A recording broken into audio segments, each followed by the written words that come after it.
BCB থেকে নাকি সাকিব আল হাসানকে বলা হয়েছে নতুন সরকারের সাথে যোগাযোগ করার জন্য যে দেশে ফিরতে তার কোনো বাধা রয়েছে কিনা। এটা মূলত বলার কারণ হচ্ছে কিছুদিন আগে, আমার এক্সাক্ট টাইমটা মনে নেই, বিএনপির মহাসচিব বর্তমানে সংসদ সদস্য নির্বাচিত হওয়া মির্জা ফখরুল ইসলাম আলমগীর কিন্তু একটা ইভেন্টে উপস্থিত থেকে সেখানে কিন্তু বলেছিল যে যদি তার দল ক্ষমতায় আসে, যদি কোনো সমস্যা না থাকে, তাদের সাকিব আল হাসানকে বাংলাদেশ ক্রিকেটে ফেরাতে তাদের কোনো আপত্তি নেই, রাজনৈতিক আপত্তি নেই। এখন সেই হিসাবে কিন্তু এখন এই নির্বাচনের পর কিন্তু একটা গুঞ্জন তৈরি হচ্ছে সাকিব আল হাসান বাংলাদেশে ফিরতে পারে এবং তাকে ক্রিকেটে খেলার অনুমতি বা একটা সুযোগ করে দিতে পারে এর নতুন সরকার। এখন এটা একদম একদম একটা গুঞ্জনের পর্যায়ে রয়েছে। আবার গুঞ্জনটা একদম উড়িয়ে দেওয়া যায় না, আবার গুঞ্জনটা একদম কনফার্মও করা যায় না। তবে এখন কথা হচ্ছে যদি তামিম ইকবাল ক্রীড়া প্রতিমন্ত্রী নির্বাচিত হয় এবং তামিম ইকবাল বিভিন্ন স্টেটমেন্ট অনুযায়ী সে সাকিব আল হাসানকে বাংলাদেশ ক্রিকেটে ফিরিয়ে আনার পক্ষে। অন্যদিকে আমিনুল হক সাবেক ফুটবলার, উনি যদি ক্রীড়ামন্ত্রী হিসেবে নির্বাচিত হয় এবং উনার বিভিন্ন ইন্টারভিউতে বা গত কিছুদিনের সাক্ষাৎকারে যতটুকু বোঝা গিয়েছে সাংবাদিকের সাথে আলাপকালে, সাকিব আল হাসানকে দেশে ফিরিয়ে আনার পক্ষে আছে তিনি।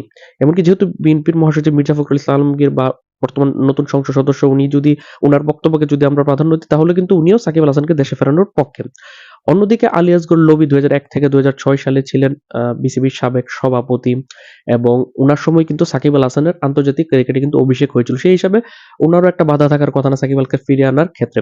অন্যদিকে যদি ইঞ্জিনিয়ার ইশরাক হোসেন যদি ক্রীড়ামন্ত্রী হিসেবে নির্বাচিত হয়, সে কি সাকিব আল হাসানকে ফিরিয়ে আনার পক্ষে থাকবে কিনা?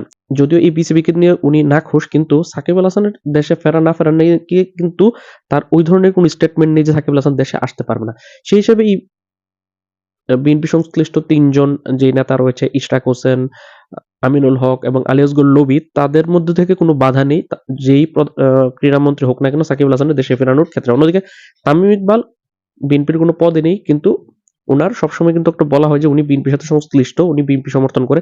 সেই হিসাবে তারও কিন্তু কোনো আপত্তি নেই সাকিব আল হাসানকে দেশে ফেরানোর ক্ষেত্রে। অন্যদিকে উনি সাকিব আল হাসানকে বন্ধু হিসেবে প্রায়োরিটি দেয়, যদিও সাকিব তামিমের সম্পর্কে কিরকম আমরা সকলেই জানি।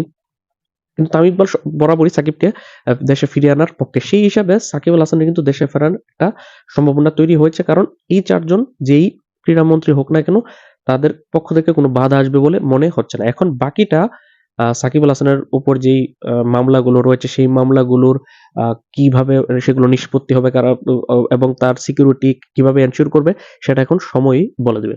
আপনাদের কাছে কি মনে হয় সাকিব আল হাসানকে কি দেশে ফেরানো উচিত কিনা সেটা অবশ্যই কমেন্টে জানাবেন। পাশাপাশি আমি ইউটিউব কমিউনিটি পোস্টে কিন্তু একটা পোস্ট দিয়েছি যে সাকিবকে দেশে ফেরানোর আপনি পক্ষে নাকি বিপক্ষে, সেখানে চাইলে আপনারা